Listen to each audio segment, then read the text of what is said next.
Joining us right now is Counselor to the President, Kellyanne Conway. Kellyanne, always a pleasure to see you. Thanks for joining us. My pleasure, Maria. Thank you. Would the president be okay with ditching the individual mandate repeal if it comes to that? That's what's needed to pass this overhaul? If that's what's needed, yes. Director Mulvaney is absolutely correct in reflecting that thinking.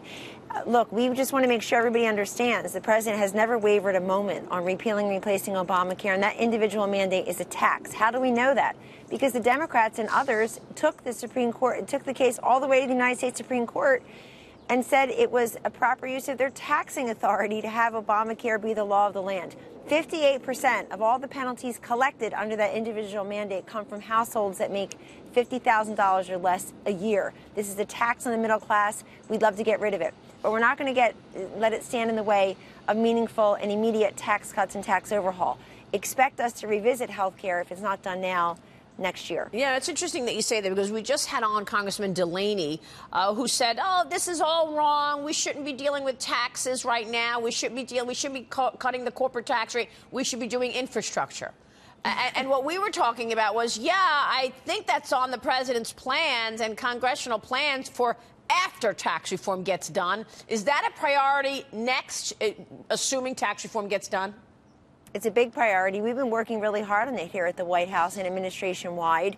We know that the idea that you have a permitting process takes 8 years in some places. The president has committed to go more to 2 to 3 years for permitting processes. He's working very diligently with the EPA, with Secretary Chow over at Department of Transportation and others on these issues. So we expect that to be a big priority in 2018 as well. But respectfully to any member of Congress, this is the difference between Trump speed and swamp speed. The idea that Donald Trump, after a storied and successful career, doing many things at once, being a successful builder and developer, would have to just do one thing at a time, is just that's more Beltway talk than Trump talk. And the fact is, right now, we're very focused on getting tax cuts over the line this year, get that bill on his desk before Christmas, Maria. And we feel good about the way things are going. We've been listening very respectfully to the conversations happening in the House and Senate. My colleagues and I have been out across the country, certainly up on Capitol Hill every day, working hard. I've basically been working on tax cuts for 1 year since transition. So we feel very happy that the two bills all meet the president's major 4 priorities: repatriation, corporate tax cut getting down to 20% so that we're not the highest in the OECD, we're below the average of 23%, that this will benefit the middle class, that's a must. And then, of course, that will simplify so that we get back those billions of hours and billions of dollars we waste every year complying with this code. Yeah. Kellyanne, let me ask you about what the president needs to do to get this across the finish line, because we were feeling optimistic after health care passed in the House as well. The tax plan passed in the House last week. We know that, and that's a good thing. But now it's up to the Senate. We don't know where John McCain is. We don't know where Jeff Flake is. The president just, said he's toast in a tweet.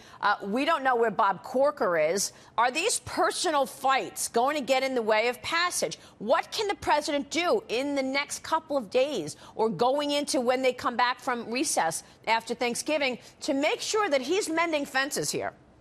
Well, the president will continue to do what he's doing all along, which is working the phones, having meetings here, going up to Capitol Hill, which he did just on Thursday, and speaking with anybody who wants to talk about the ins and the outs, the basic details, or I should say the specific details. And we see in the polling, actually, Maria, that if this is a war of sound bites, the other side will win.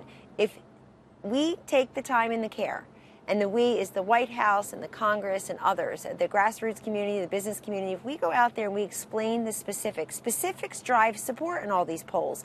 The more people learn what's in there, the more they tend to like it. But it ends up being devolved into sound bites. Now, I will say in the case of Senator Corker in Tennessee, he lives in a state which has no state income tax. People there are very accustomed to paying less taxes than folks in, say, New York, New Jersey, Connecticut, Illinois, California, certainly. We know that the people of Tennessee appreciate having lower taxes there and that they would appreciate a tax cut. We know in Arizona, the home state of Senators McCain and Flake, that those folks have been overtaxed many different ways, but certainly through the individual mandate going back to that. The premiums have more than doubled in a place like Arizona. So we hope that those Republican senators and members of Congress who have promised their constituents over a number of years, if not decades, that when they have the opportunity to sign on to meaningful and once-in-a-generation tax cuts and tax overhaul, that they'll do that. That also goes for the Democrats, Maria. We hear joyful noises about some of the more moderate Democrats looking seriously at our tax cut plan. We certainly hope so, because this should be bipartisan. Don't let petty partisan politics get in the way of giving your constituents, your voters, your residents in your state and your congressional district meaningful tax cuts. But the Democrats are not going to give you that 51st vote, right? I mean, the Democrats are not going to make sure this goes over the finish line. If you're short of votes in the Senate, what happens? What is the president going to do to make sure that the Senate votes on this and gets it into conference so that there can be compromise on both of these bills? We're working toward having all 52 Republicans support it, and we certainly hope they will. I appreciate the fact that these senators are vocal and visible now about their concerns. Like and Senator Collins. Yes, in the case of Senator Collins, I think that's an excellent example where Senator Collins has come forward and said, here's what I like about the House bill that's not in the Senate bill. Here's how I think we can improve the legislation. That's the way the deliberative process should work, and that's an excellent example of it. So we are listening, and we are receiving those inputs and those ideas, and we also are respectful, Maria, of the process in our great democracy. The president carries out and executes the laws. The Congress, of course, both chambers, makes the laws. So we'll let them do their job. They're doing it very well and very speedily.